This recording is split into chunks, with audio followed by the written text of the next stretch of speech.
Se o brasileiro tivesse consciência política, se o brasileiro, como cansou de falar o presidente Bolsonaro, soubesse a força que tem, a gente já tinha derrubado essa ditadura há muito tempo. Sabe o que é que precisa?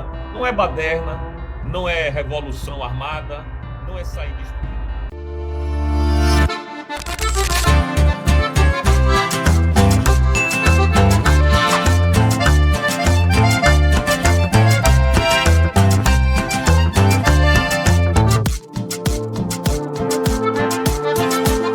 Então, primeiro C, você curte, que é o preço deste programa. Quanto vale o ingresso para ver este palhaço neste picadeiro bonito? Vale uma curtida. Se liga, ô Bonner, nós vamos derrubar o Jornal Nacional. Esta é a meta.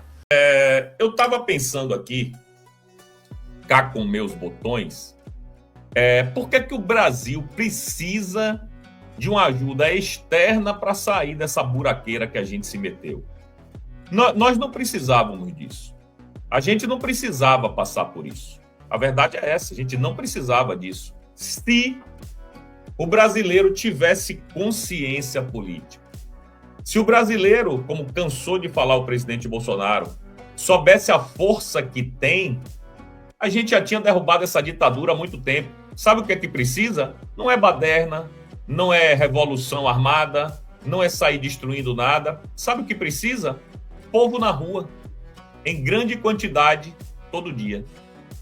Porque fazer uma multidão, uma manifestação multitudinária, uma vez por mês ou uma vez a cada 2 meses, já se provou que não funciona. Isso não funciona. No Brasil de hoje, não funciona. As autoridades não se importam se 1 milhão de pessoas, se 200 mil pessoas, se 500 mil pessoas se reúnem esporadicamente. Agora, se o povo for para a rua todo santo dia, como fazem os europeus? O europeu, quando quer derrubar o regime, simplesmente vai para a rua, porra. E fica na rua. Eu sei que as pessoas têm trabalho, eu sei de tudo isso, gente. Eu sei de tudo isso. Mas não tem outro jeito. Não tem outro jeito. Por quê? Quais são as outras vias que nós poderíamos utilizar? A via da política, que está obstruída, porque o freio e contrapeso para derrubar a ditadura do judiciário vem através do Senado Federal, aonde está sentado lá na cadeira um tal de Alcolumbre, que não vai fazer nada, porque faz parte do problema. Então, a via institucional correta não vai rolar. Essa via tem sabe aqueles blocos de concreto que botam aí no meio da rua para o cara não poder passar ali, o carro não poder passar? Pois é. Essa via do Congresso, enquanto o Alcolumbre estiver lá, não vai rolar. Esqueça, é uma via obstruída, é uma rua sem saída, é um beco sem saída. Qual seria a outra opção? A outra opção seria através do judiciário. Mas como? Se o judiciário é que é o maior problema do Brasil hoje. Como? Se o judiciário se arvora em poder moderador, como a gente viu ontem, a decisão do ministro Alexandre de Moraes, e eles legislam e atropelam os outros poderes. Então, como é que a gente vai pedir ajuda ao judiciário se a pior coisa do Brasil hoje em dia é o judiciário? Aí você pode dizer, não, Didi, é o governo Lula. Não é. O governo Lula é funcionário praticamente do judiciário. É um empregadinho. É um consórcio, claro, que governam juntos. Mas quem dá a base de sustentação para o governo é a Suprema Corte. Tanto é que tudo é judicializado lá e tudo é resolvido pela Suprema Corte, o que eles não conseguem ganhar no voto no Congresso. Então restou o quê? Não tem povo na rua. Não tem Congresso Nacional para resolver. Não tem o judiciário. A gente não pode contar com as Forças Armadas, porque a gente já sabe que eles são os traidores, cometedores de perfídia, todos aí se preocupando mais com suas carreiras em lustrar as suas estrelas do que com o destino do povo brasileiro. Então, o que é que resta para o Brasil? O que é que resta para a gente? Uma ajuda externa. Mas essa é a minha opinião. Ninguém precisa concordar com ela. Tá tudo certo. Você acha que não tem problema nenhum. mas eu quero explicar melhor essa minha opinião, certo? Então, eu acho que a saída para o Brasil, já que a gente não consegue resolver os nossos problemas, necessariamente vai vir de fora. E só sou eu que penso assim? Não. Não. Muita gente que você assiste, muita gente que você gosta, pensa igualzinho a mim. Eu só vou dar alguns exemplos. Eduardo Bolsonaro, Paulo Figueiredo, Ludmilla, Constantino, Alan dos Santos, Lacombe, Max. Esses que moram lá fora, lá nos Estados Unidos, todos esses que eu citei. Mas tem também os que moram no Brasil e pensam como eu. Certo? Então, assim, agora a gente vai fazer uma retrospectiva. Agora a gente vai mergulhar um pouquinho no tempo e a gente vai voltar para o ano passado, né? Mais ou menos em novembro, outubro do ano passado, quando estava em disputa a cadeira de presidência dos Estados Unidos. Não é que o esforço brasileiro começou em novembro do ano passado, outubro do ano passado. Não. Algumas pessoas entenderam mais cedo de que as vias obstruídas no Brasil não iam desobstruir rapidamente. Para que essas vias sejam liberadas, a gente precisava de uma ajuda de fora. E como eu disse, algumas pessoas entenderam mais cedo, outras mais tarde e outras ainda não entenderam. Tudo bem, tá tudo certo.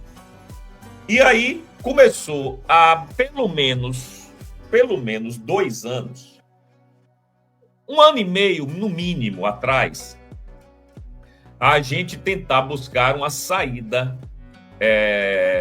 através dos Estados Unidos. E aí começou todo um trabalho de conscientização de autoridades americanas mais ligadas à direita, né, do Partido Republicano do Donald Trump. Aí começou uma peregrinação de Eduardo Bolsonaro e outros foram também, né? Mas quem está na cabeça disso é Eduardo. Mas foi lá o Nicolas, a Bia Kicis, o Caveira, o Gaia, uma galera, o Felipe Barros, uma galera, o Girão, né? Vocês lembram daquela reunião que teve na porta do Capitólio e a galera do Brasil ficou desdenhando, dizendo que nem foram recebidos lá dentro e eles não sabiam que lá fora era o lugar mais importante. Mas, enfim, a partir dali começou a pentelhação, né, de Eduardo e Paulo, principalmente, e entre outros que estão lá. Eu conheço alguns, mas a gente não tem autorização para falar de jeito nenhum, porque não podemos queimar o filme dessa galera, está trabalhando nos bastidores, para que as autoridades se conscientizassem do que está acontecendo no Brasil. Como eu gosto de falar sempre, é uma construção. É uma construção. Você não consegue construir uma casa de tijolo em 2 dias. A não ser que você seja chinês, né? E bote lá 40 mil trabalhadores para construir uma casa. Aí constrói. Mas, de regra, você tarda para conscientizar, para mostrar aos caras o que é que está acontecendo. Depois deles saberem o que está acontecendo, é que você tem que pedir a solução. Primeiro você tem que mostrar o problema. O cara não sabe de nada. O cara está na América. Não sabe de nada. Primeiro você tem que dizer a ele, ó, brother, o Brasil está acontecendo isso, isso e isso. E dizer isso 40 vezes, 50 vezes. Depois que o cara se conscientizou, depois que as autoridades americanas se conscientizaram, entenderam a parada, aí parte para a segunda fase do plano, que são as sanções. Mas eu vou falar disso mais para frente. Então eu quero voltar um pouquinho no tempo. Já precisava fazer esse preâmbulo, precisava fazer essa introdução aqui para vocês. Quero voltar aqui um pouquinho no tempo e pegar uma matéria da BBC de 3 de novembro de 2024, antes da eleição de Donald Trump. Certo? Olha o que já se falava naquela época. O que bolsonaristas esperam de uma vitória de Trump? Certo? A BBC, essa matéria é bem extensa, é bem grandinha. Não dá para a gente ler a matéria toda, como eu gosto de fazer na maioria das vezes aqui.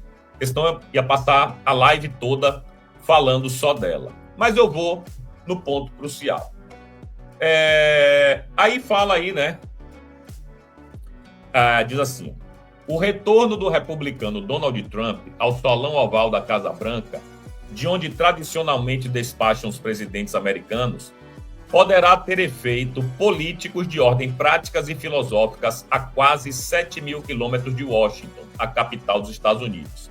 Ao menos, é o que acreditam expoentes da direita bolsonaristas radicados atualmente no país, como o ex-comentarista da Jovem Pan, Paulo Figueiredo, e o ex-chanceler de Bolsonaro, Ernesto Araújo. Ambos conversaram com a BBC News poucos dias antes das eleições americanas, agendadas para 5 de novembro, e indefinidas entre Trump e a sua adversária, a democrata e atual vice-presidente Kamala Harris, segundo as pesquisas de intenção de votos. Então, vocês estão vendo aí que isso aí foi antes da eleição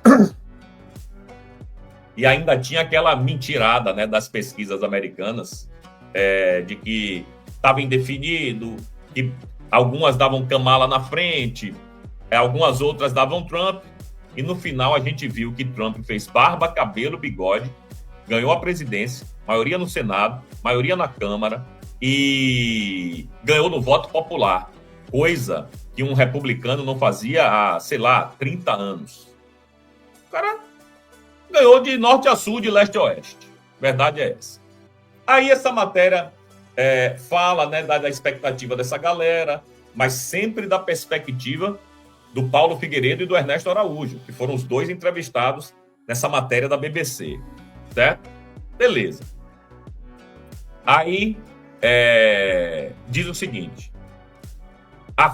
um dos tópicos dessa matéria, que é longa, diz o seguinte: afeto a Bolsonaro e cassação de vistos ao STF. Entenda bem, Trump não era presidente. Estava na corrida presidencial, né? A gente torcia para que Trump ganhasse, etc., mas a gente não podia garantir que isso ia acontecer. Ninguém sabia, né? Apenas poucas pessoas que entendem mesmo de política americana sabiam que algumas pesquisas lá eram fake, né? Mas enfim. Aí olha o que o Paulo disse naquele tempo. O ex-presidente Trump tem um enorme carinho pessoal pelo ex-presidente Bolsonaro. Eu já testemunhei interlocução entre os dois. Conheço pessoalmente, razoavelmente bem Donald Trump, talvez não tão bem quanto conheço o presidente Bolsonaro, e vejo a forma afetuosa como eles lidam um com o outro. Há também uma relação de afeto grande da família de Trump com a família Bolsonaro, especialmente com Eduardo.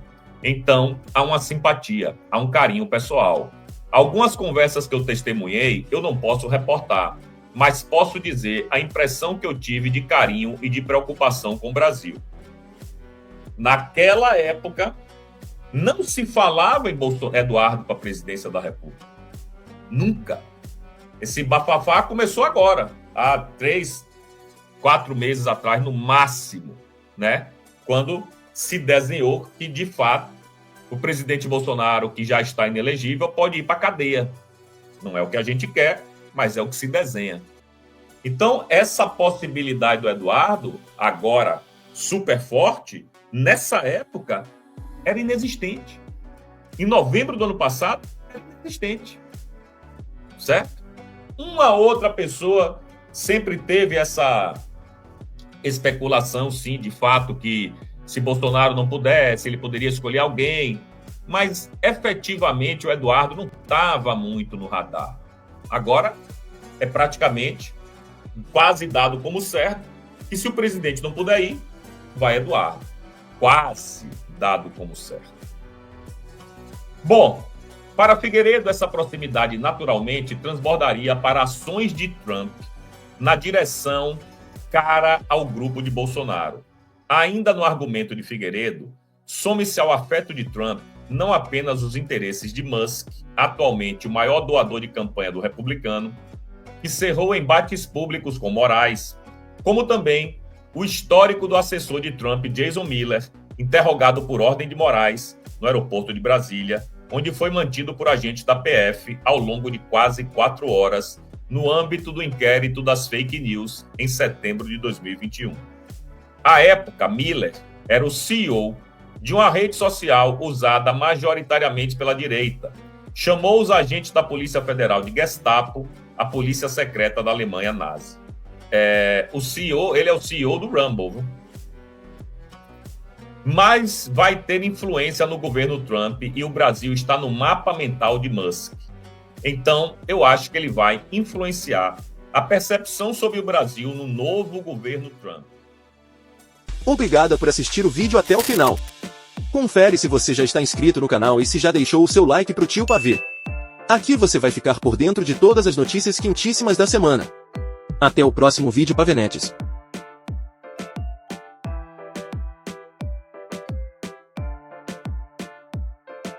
O ingresso para ver este palhaço neste circo que pega fogo é o seu like, é o seu joinha, é o seu gostei, que agora vai se acostumar a acompanhar a Vivi Sem Mimimi no lugar do Jornal Nacional.